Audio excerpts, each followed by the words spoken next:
Hello everyone. In today's video, we are going to be talking about what I think is the best travel tripod. And that tripod is the Slik Carbon Fiber 633. Now I've been using this tripod for a couple years and I have absolutely loved it. Now before using this tripod, I had tried countless of other travel tripods, but I never really found one that I really liked. Now I like this one for a few reasons, which we are going to cover in this video. And it is the reason why I think this is the absolutely best travel tripod on the market. So when I'm looking for a travel tripod, there's four things that I'm looking for. I'm looking at the weight, I'm looking at the price, I'm looking at the height, and I'm looking at the stability.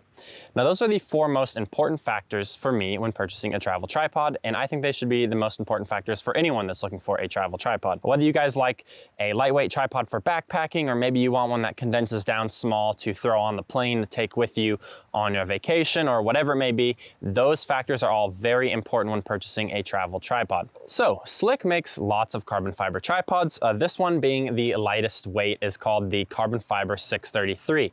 Now if you go on their website, you'll see that they have a 634 and a 635 as well as a 7 and 800 series. The 7 and 800 series are both heavier weight tripods, whereas the 600 is their lightest weight, and the 33, 34, 35 corresponds to the amount of legs. So this is a 3-leg tripod.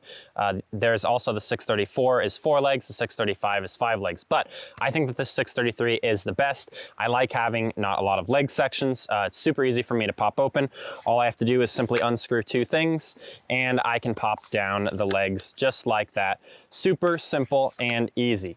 So the first thing that I'll talk about here is the height of the tripod. You can see that without the neck extended, it is somewhat short. I am about 6'2", so it comes up about halfway up my torso with the neck all the way down. Now, if I extend the neck all the way, however, I'm able to get my camera up on top, which would give me a nice sight for the camera. Now, I don't usually use this neck feature all the way up because it does make the tripod not so sturdy, so it's nice to kind of leave it down. And then usually I will bring it up just a little bit and then I'll bend down just a hair in order to see my camera. So with a height of 64 inches, once you add the ball head, you're at probably about 68 inches or so, which I think is a great height. Of course, you can extend the neck column. You do lose a little bit of stability, but it's okay.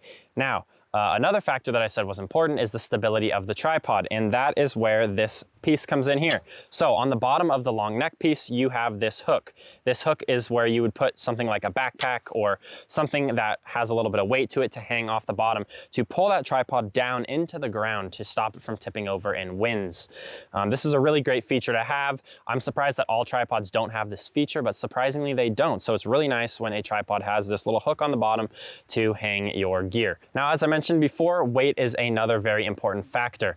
I am a huge backpacker. I love carrying my gear a long ways. I also like long day hikes, things like that. This is a great tripod for that. It is 2.1 pounds, which is the perfect weight. It is about as good as you are going to get. So to go along with the weight, the packability is also really nice. You can see that when I break this thing down, it's actually not that big. So this is gonna work well to put in the side of a backpack. I love putting it in the side of my hiking backpack, like where the water bottle would go, and then I can just strap it in just like that. You can see that the tripod isn't too terribly tall, so it does fit in nicely into a suitcase or a backpack, whatever you want to put it in, it will fit nicely. Now, the last really important feature to me is the price. I don't really think that it's necessary to have a tripod that's $1,500 or $1,200 or anything in that range. It's just a lot of money to spend on a tripod. Really, all that you need the tripod to do is hold your camera up and be stable, and that is why I love this tripod. It is $250 full price on Slik's website, so I can give you guys a 15% off discount code. I put that down below in the description, as well as the link of where to get this. With that 15% discount code, you guys are gonna be looking at the low 200s to grab this tripod, which is such a steal for a quality tripod like this one. I really can't recommend it enough. So I do wanna cover this ball head a little bit now, because with the tripod, you do have to purchase a ball head. The tripod doesn't come with a ball head, it just comes with the tripod itself. So you can use a ball head that you already have, or you can purchase a new ball head. I would highly recommend picking up this ball head that I'm using here. This is the Slik SBH 180DS. Now, the reason why I love this ball head is because it's very simple. I've seen so many photographers out there with 15 different knobs on their tripod ball head, and they just don't know how to use them. So it's really nice to have this super simple ball head because you don't get really confused with all the different knobs. So this ball head has one single knob to turn everything. You can see when I loosen this knob, not only does it allow me to move the camera on top around, it also allows me to spin it in a circle. I mean, there's a variety of things you can do. You can also use this little notch here to shoot a vertical image, which is kind of nice. So just that one little knob there controls all that, and then you've got the knob up top, which of course tightens your camera to the ball head.